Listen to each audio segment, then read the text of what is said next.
double-digit numbers, and I looked at him, and he was like, now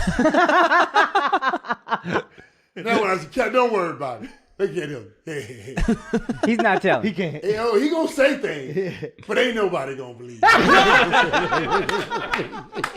I said, they gonna say, pushed up line. You saw what? I said, he all right. But he was like this. He ain't believing. So I can even tell a convincing story, but he ain't believing what he's seeing. He like, I said, oh, we okay. He gonna tell it, but ain't nobody gonna believe it. He doesn't believe it. I was like, God. We cool. So yeah, it was, and then we became boys. We became man. But yeah. I can tell you another night. Hell My yeah. boy Mike Tyson. Yeah. Oh, talk to us. Yeah. We're in New York. Here in New York. Mike Tyson had really just got out.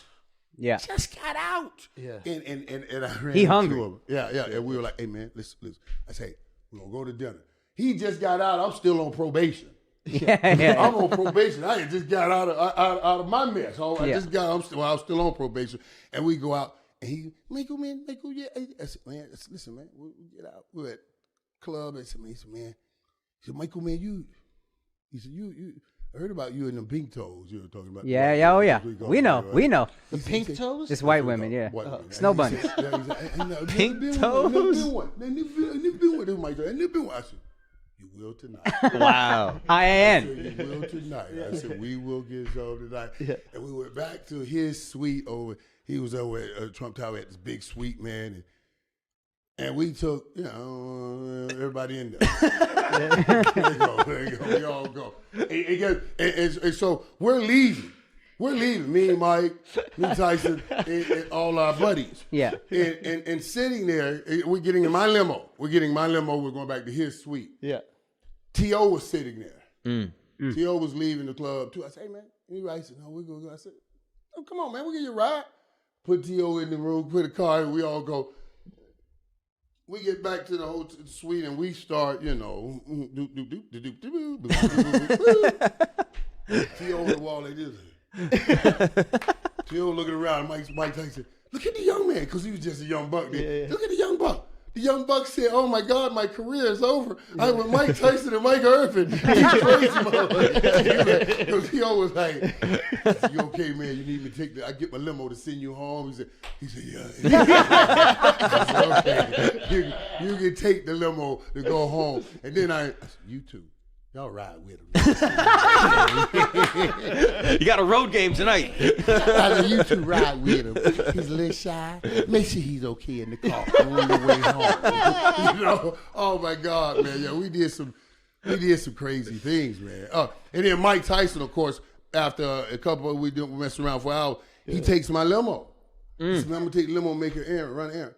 I don't know where this joker went, man. I'm calling the joker, man. Can you bring back that damn limo, man? Do that. When that driver got back, he looked like Mike had done took him through hell. I said, like where'd Peter you McNeely. go, man? He said, hey, man, Mike had me everywhere, man. I said, why you didn't tell me you had to get back? He said, tell Mike Tyson what? Mike Tyson, nothing. That's my dude, man. I love Mike Tyson, man. He's the greatest dude in the world. Can you imagine? He has such a big heart, but was so ferocious, man. But I just love the dude. I read a story recently where I think it was maybe one of his trainers or somebody was saying that he would sleep with girls before the fight to take the edge off so he wouldn't kill the person that he was about to fight. Like he was trying to weaken himself. Right. So he wouldn't be too violent. Hey, boy. That's bad. But the fighters are different, though, dog. Yeah. John Jones, a great friend of mine, he's kind of told me some of his pre-fight stuff, man. Them fighters are, boy, they different. Yeah. That's why I respect the hell out of them. Yeah. I respect the hell out of them, man, because I'm talking about, boy, y'all do whatever y'all got to do. Yeah. Get your ass in there. Yeah. Y'all, hey, man, I ain't bothering y'all. Do what you got to do to get but in you there. weren't scared. Like, you would throw down. I've read some stories. The Eugene Lockhart story. Yeah, but that's a great story. But that's different. Can you tell that story? Because you were kind of sweet in this story. Because you're standing up to a guy that's bullying a team employee. So this is quick story. Break it down to us. And how y'all heard? Who told me?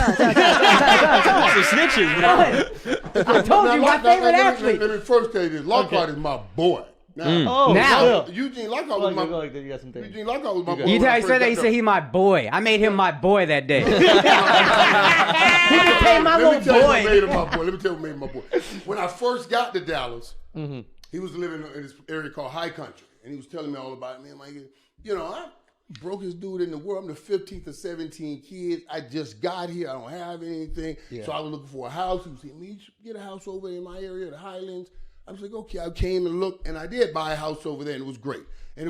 Still own the house. My daughter has the house now. I got plenty homes everywhere, but it's just different. It's different. When you got 16 brothers and sisters, like I got 4 or 5 summer homes in Florida, I just got some of them Negroes in all of them, so they won't leave. Every time I buy a home, they come over and visit. I said, man, this is my summer home. And I said, okay, man, time to go now. And he said, well, we're going to stay. I said, no, dude, you got to go. This is the summer home. You got to come back here in the summer. Well, we'll stay here till you come back in the summer. I said, it don't work that way. They have done this in every home I have bought. And I keep on. I own 5 homes in Florida, and when I go to Florida, I have to go to a hotel. This true story. Messing around with my brothers and sisters, them Negroes. They were all like, man, y'all go home, man. And then they was like, no, we're going to stay here and take care of the house for you. We're going to take care of the house for you.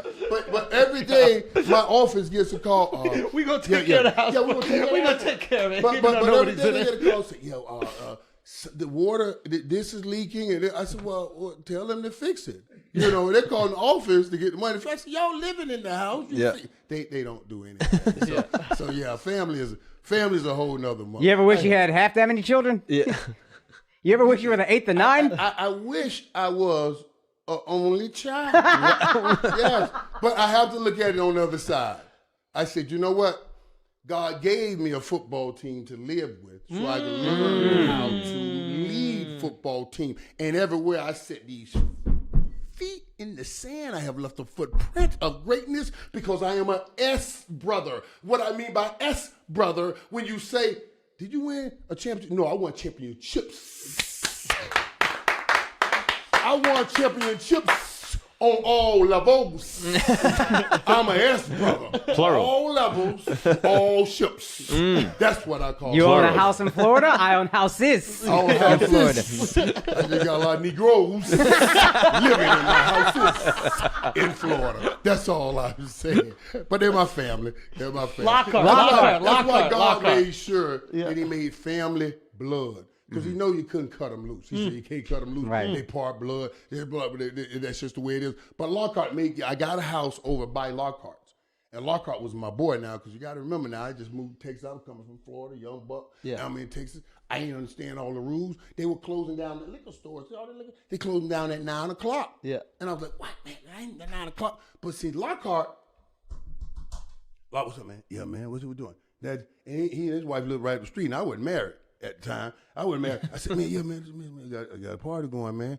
But the liquor store closed. Sit some Crown Royal and vodka on the doorstep. I'm going to just come through and scoop it. And he would always look out for me. Now, he may try to scoop by later on if he think he can get something from Crown Royal. You know what I mean? But we were boys. Boys. But that time, this was at his restaurant. When we got into it. Really? I owned the restaurant. That's foul of you. And he was just, and I was like, man, let's stop, man. You were bullying the team employees, right? Yeah. And I'm not big on that. I'm just not big on that. Well, I love that. I'm not big on taking advantage of small people or somebody that, I just wasn't big on it. I said, you got to stop that, man. I said, I'm not okay with that. And Yeah, so I had to just situate it a little bit. Just so he stopped, but he stopped. He stopped. We were all cool, and we were able to get back to it.